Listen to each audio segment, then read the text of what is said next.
I'm gonna give you a position, and we're gonna alternate. We're gonna say who we think is gonna play the most games at that position for us next year. So not Cool. like the majority, just whoever has like at that one position, whoever has the most appearances, the most, I'll say starts or innings, whatever. It doesn't Yeah. matter. We're not measuring this. Let's start at catcher. Trevi. Yep. Maybe. At first base, I'm gonna say Rizzo, God willing. That's an easy one. Yeah. Second base is tough. I'm thinking Volpe. I'm just gonna go out and say it. Really? Yeah, hot take. No, I'm kind of with you. I'm just so intrigued with how they're gonna do it. Like Yeah. I think second base is gonna be a bunch of like 30 to 60 game options. It, it'll be very equally distributed if assuming things stay kind of pat with the roster as it is and Volpe comes up as well. But in my mind, Torres is gone. I just don't see him sticking around. And I think that the Yankees at this point, like they want to give Volpe the nod as much as possible. And the only way to do that, look at what happened with Jeremy Pena last season, is throwing him into the fire and saying, like, it's your time. I, So I think it's gonna end up being DJ like 70 games, yeah. Volpe like 50, and then probably Glaber. I don't think Glaber gets traded in the offseason. Maybe. I don't know. That's like my hunch. Because I think Volpe might fly around the infield too. Yeah, it's tough with Glaber. That's the whole thing is it's holding up this entire situation right now because there is such a They, like they we're stick a to lot of Glaber. He plays second base for 130 games plus. yeah. Yeah. Mhm. I mean, if he's on the team, he's the starting second baseman. Like Yeah. it's at the end of the day, like he'll get the most reps. But just in terms of salary and things like that, and just like the entire fit of the infield and how they're really pushing the youth movement, I just don't see it anymore. And I think that like DJ is going to get his reps, but at a different position. Yeah. So Speaking of third base, DJ, I also think DJ. yeah, How many? I think DJ gets like 80 at third. I'm gonna go with like 95. Yeah. Yeah. How do you think his arm will look at third? Hopefully he's healthy for the full year, but that's a lot of time for he hasn't done that scale Yeah. at third base for us yet. What makes me hopeful is he's never had any arm issues. Like it doesn't seem like he has obviously the best arm. It's all lower I'm body. Yeah, it's all been lower body stuff, which is obviously a concern on its own, but he hasn't had like a Trevor Story problem where it's like he's bottom 1 or 2% of like throwing velocity, where you can see like there was clearly something wrong there. I think that DJ is just so smooth over there. Like he makes that quick little turn, you know what I mean? Like where he like digs his throwing hand into the ground, turns around real quick, pivots, and throws the ball across the diamond. I think he's just so accurate that he's not going to have that problem unless maybe someone who's like Julio Rodriguez throwing running down the line on a softly hit ball. Like that's when you might see a few issues, and it's like the top 99 percentile like sprinters versus his arm. But he's going to make everything routine look so easy, just because like that's the type of player he is. I don't expect too much flashiness in terms of like lateral movements or anything like that, but he gets the job done, and that's like what you can ask from him. And ultimately the bat is so much more important. So Exactly. he'll be solid enough. Like Donaldson had a really good, like great defensive year. I think DJ's bat above Donaldson is more valuable than Donaldson's glove above DJ's at third. And their gloves were comparable last year. Yeah. Like if you look at it at the end of the day. So like I would take a healthy DJ with his bat any day over Donaldson at this point. Not to say that Donaldson can't bounce back, but it's also very unlikely with the swings that he was taking last season. Yeah. Shortstop. Peraza. Yeah. I think Peraza gets like 110 games. And another hot take is like if Glaber's not traded, IKF is. That's like where my mind goes. I think they almost have to for like the 40 man. There's such a logjam in the middle infield, and the thing is, like beyond Volpe and Peraza, you still have guys that are in the infield, like Roderick Arias, that's like a few like way down the line. But then you've got Trey Sweeney, who's like pretty close at this point. He's probably a few years away. Like they're going to have to start making decisions on their infielders, and I think this is the first year where they're going to really feel the pressure to do that. And we'll get into the outfield stuff as well because that all ties into it. But I think we're Uh, going to see some tough decisions, and guys that are younger starting to make their waves. Yeah, and on the 26th man right now, the bench is full, and that's with two middle infielders, that being IKF and DJ listed on the bench. Mhm. So if Volpe comes up, one of them has to go. And then if there's a different left field option, Reynolds, Profar, we're gonna have to get rid of either one of them, or we're gonna have to get rid of Hicks or Oswaldo somehow. Yeah, So, all right, right field. Judge. I I pray to God. Well, what makes me very, very fucking hopeful is the fact that he played how many games in center field last year? He Yeah, played how many games in right field last year, and then he DH'd a little bit. And he's played 154 games, and like, yeah, it was a contract year, but he did it the year before as well. And all of his injuries have been kind of freakish in the last, like, he hasn't had an injury in 3 years now, essentially, 2.5. But the ones that he did have back in 2020, 2019, and even 2018, hit by a pitch, breaks his wrist sliding. Like things that are not just soft tissue, which is what Stanton, for example, has been dealing with. So at this point, I think his body is able to sustain playing in the outfield, like long term. me too. And I think he only plays like 120 in right field, 20 games at DH, Mm-hmm. maybe rest, probably more. He'll probably play like 150, so maybe Yeah. 130 games in right. Mm-hmm. Um, which leads us into center field.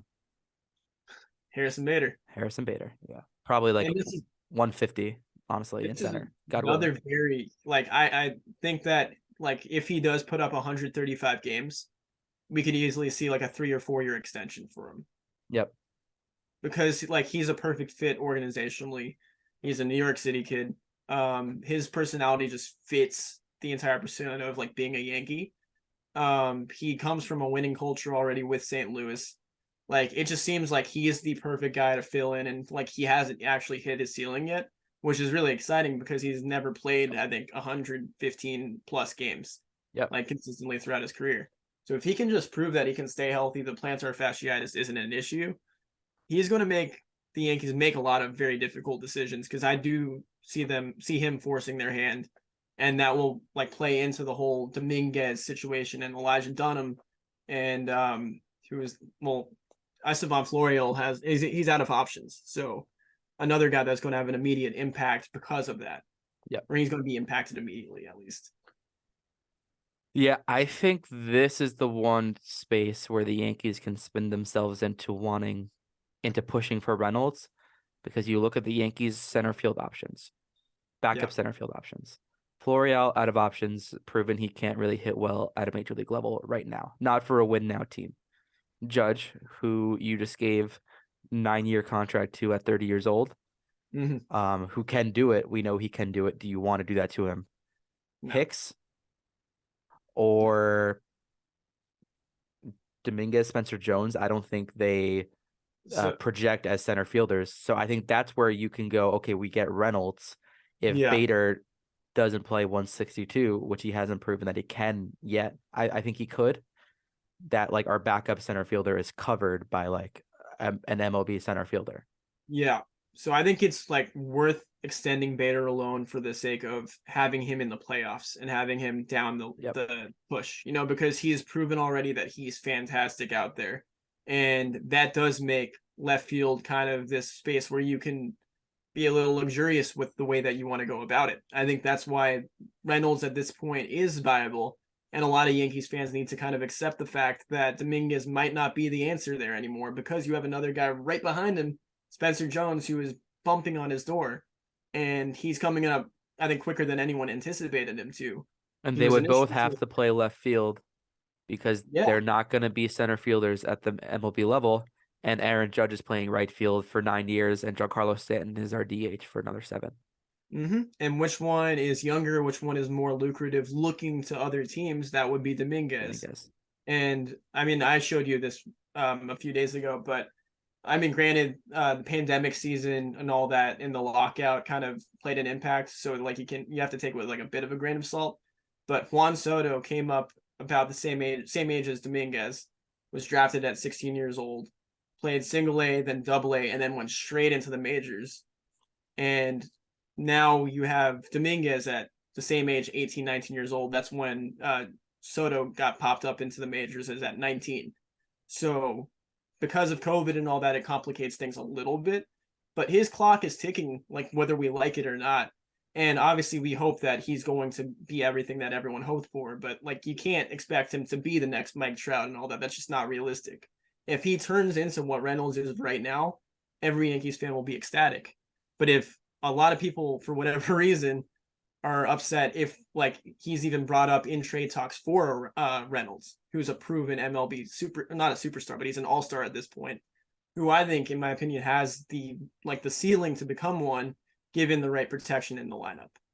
So there's a lot of things and factors that go into it that I think we just have to be able to willing to accept and be open-minded about. Because I'm not saying that Dominguez should be traded necessarily, but I think out of all the young top prospects, he's easily the most viable and he makes the most sense to be moved. And he's the only one that can go that doesn't murder our farm for a big talent. Because we've got outfield depth. Yep, exactly. And we Yeah. have a lack of need, except for the most interesting one of this scenario that I'm doing right now, left field. Who do you think? I'm gonna go safe and say Profar. Just I think he ends up becoming a Yankee because the steam has picked up within the net last day or so. And it just seems like once a name is correlated with Yankees and free agency this season, the only one that I think they missed on was Benintendi.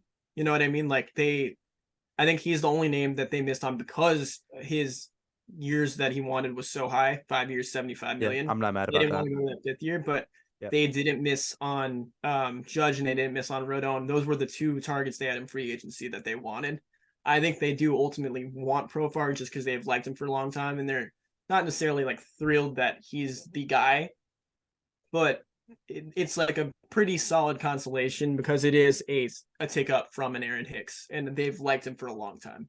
And if they're interested and they're engaged with him at this point, I think that they get a deal done within the next week or so. How many games, roughly? Maybe 100, if that. I think So, there's going to be a lot of weird splitting. so my thinking is I think so. My answer, I'm gonna. It's not a cop out. It's a legit option. I'm gonna say Oswaldo Cabrera. I don't think anyone plays more than 50 games in left field. Okay, you see, that's the other option I was thinking. Yeah, I think it's gonna be 40 for Oswaldo, 35 to 50 for Hicks. Because he'll probably get traded. Because he also, Yeah. I think he'll get traded mid-season because the Yankees will have him get the 10 and 5 rights. Because Mm-hmm. I think I have to see when he hit. I think he hits that before the trade deadline, and which he Yeah. would have a full no trade clause, but that would just be, he would You know, accept a trade if he's he'll not accept. playing. Yeah. Yeah, yeah. I mean, he came out to the media. He'll accept a trade. And there's Um, 29 other teams that I'd be willing to help win. yeah. I think Giancarlo picks up 40 games between Fenway, Houston, Philly, like some of the new National League ballparks we're gonna be playing in a bit more. Um, and then maybe a trade deadline piece. Brian Reynolds might end up with 50 games if he's a deadline piece. Yeah. Um, so yeah, I think no one plays. I'll say no one plays over 60. I think there could be a few that play around 50. I will say one of the other reasons I like Reynolds is because same reason I like Glaber too is he stays healthy. Yep. He's not been an injured player and he's played 4 seasons in league so far and he has an OPS over 800 in those 4 seasons. So On a this is team that doesn't need him yeah, to play be good. 160 games because they're not trying to be competitive, Exactly. or they And they haven't been. yeah, and well that's another reason too I think the best case scenario with the infield is if you move not only Glaber but also an IKF, so that way you have um, Cabrera as your true utility bench piece. Yep. You know, and then that way you have an ability to not just bring in Reynolds, but you can sign Profar as well and have him be another Swiss Army knife. So there are different ways to go about it that still end with the Yankees not only staying under the luxury tax, but also getting better. and that's the exciting thing about it. We just have to like, I think we're going to see moves within the coming weeks. It just feels like that lull is starting to come to a head. But at the same time, we just need a little bit more patience because like the whole doom and gloom thing that Yankees fans have been going through, it's like cycles of grief and stuff. I just think it's a little too early to pass that judgment because it at the end of the day, it still is what we've got one more week of January left, and then it starts to get into go time. So I think we need to just kind of let things play out right now.